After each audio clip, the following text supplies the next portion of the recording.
Shakespeare's Hamlet explores at its heart the universal existence of good and evil. Initially, through the theme of corruption, this fundamental dichotomy is brought to the fore. Nonetheless, the base catalyst of its immutable existence is unclear.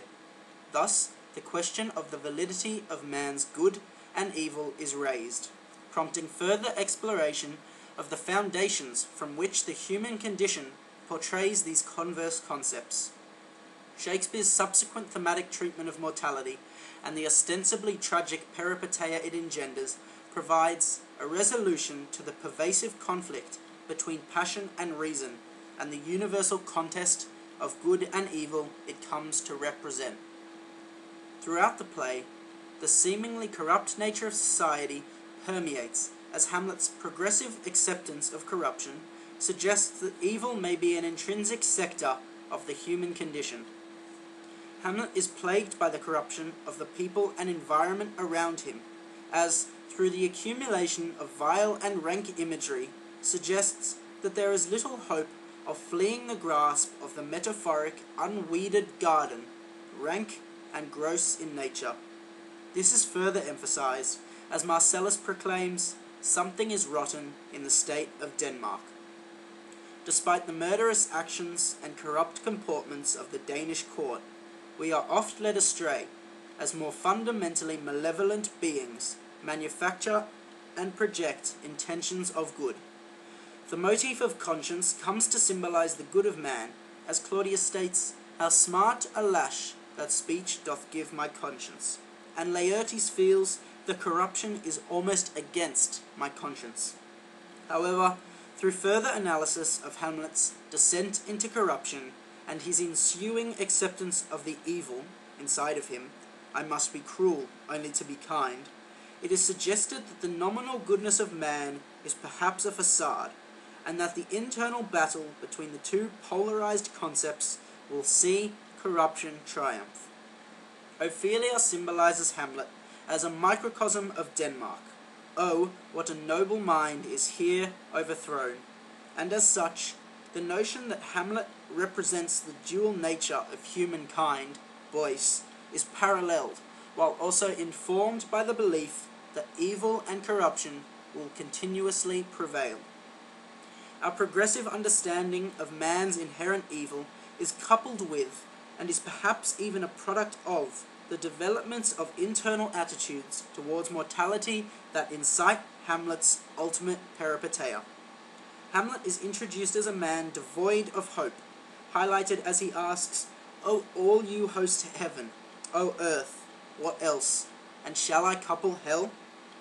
The contrast displayed between heaven, earth, and hell emphasizes Hamlet's existential angst, as we are introduced to the motif of heaven and hell, symbolically doubling for the relationship between the intrinsic malice and facade of goodness of man. Hamlet's existential angst progresses further through the metaphoric motif of sleep and dreams, euphemistically representing death, as Hamlet states, a dream itself is but a shadow. To die, to sleep perchance to dream, and go to their graves like beds. This euphemism is Hamlet's acknowledgement of the inevitability of death, to what base uses we may return, and in this moment of peripeteia, the catalyst of man's tendencies to hold a pretense of good is revealed: religious concerns. With all religious imperatives debunked, Hamlet may now overcome his indecisive hamartia and embrace his evil. Hamlet's allusion to Alexander the Great further emphasizes his climacteric acceptance of death, as he hyperbolically states, "Alexander looked of this fashion in the earth." Folk states Hamlet seems to have been conceived as a soul unfit for the performance of great action. However, it is only in the essential moment of peripeteia that Hamlet can finally overcome his hamartia, embrace evil, and enact his revenge plot. The activation of Hamlet's revenge plot promotes the internal conflict of passion and reason, and leads to the conventional climax of tragedy, his anagnorisis. Folks' theory of action is somewhat disproven when Hamlet reveals, through personification, that in his heart there was a kind of fighting that would not let him sleep. With sleep again symbolizing death, and fighting as a symbol of passion, Hamlet embodies a man ruled by passion, but who was previously plagued by reason. Thus conscience does make cowards of us all.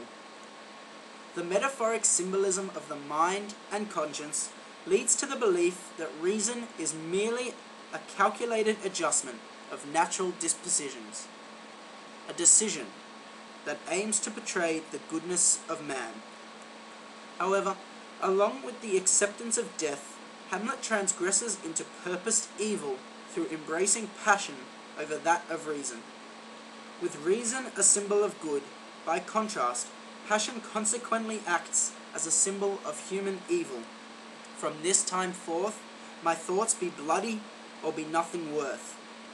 It is at this point, when thoughts progress from a symbol of reason that would be scanned to that of passion, I embrace it freely, that Hamlet's anagnorisis occurs. Let be. Through the motif of passion and evil, the question must be raised. If passion, a more humanly act than reason, so commonly leads to evil, how legitimate is man's inherent good? Through the analysis of the human condition in Shakespeare's Hamlet, it becomes apparent that it is human nature to embody characteristics of both good and evil.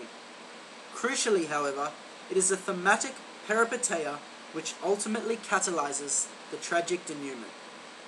Therefore, perhaps Hamlet's ultimate tragedy lies not in the somewhat lackluster militaristic conclusion, but rather in the more fundamental thematic realization that in this universal contest between good and evil, the former might be more contrived. Indeed, where evil is seemingly ubiquitous, perhaps Hamlet's character is merely a vehicle for audience catharsis, introspection, and perpetuating our own pretense of good.